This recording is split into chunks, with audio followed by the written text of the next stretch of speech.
जय जिजाऊ जय शिवराय.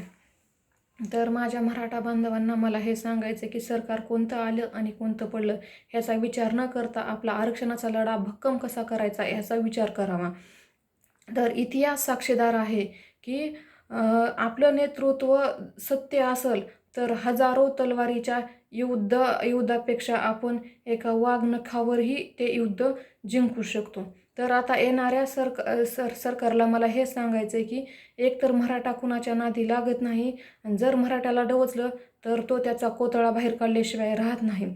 तर माझ्या बांधवांना मला आणखीन तळमळीनं एक सांगायचं आहे की जर समजा एखाद्या शेतकऱ्याच्या शेतात एखादं वाड्याला झाड तोडायचं असेल तर तो सातत्यानं त्या झाडावर घाव घालत राहतो आणि ज्यावेळेस ते झाड तुटल असं त्याला वाटायला लागतं त्यावेळेस त्यानं त्याच्या शेजारचे पूर्ण बांधव बोलवतात आणि त्या झाडाला वरती एक मध्यभागी दोरी बांधतात आणि एकजुटीनं वडा असं सांगितलं की एकजुटीनं ताकद लावून सगळे बांधव ती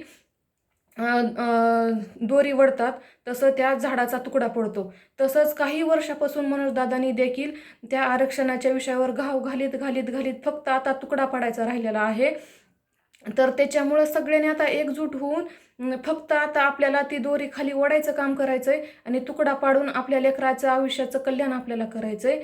तर ही गोष्ट सगळ्यांनी लक्षात घ्यावी. राजकारण ह्याचा सगळ्यांनी नाद सोडा आणि आपल्या लेकराच्या आयुष्याचं आपल्याला कल्याण करायचंय ह्याचा विचार करा. एक मराठा लाख मराठा. जय जिजाऊ जय शिवराय.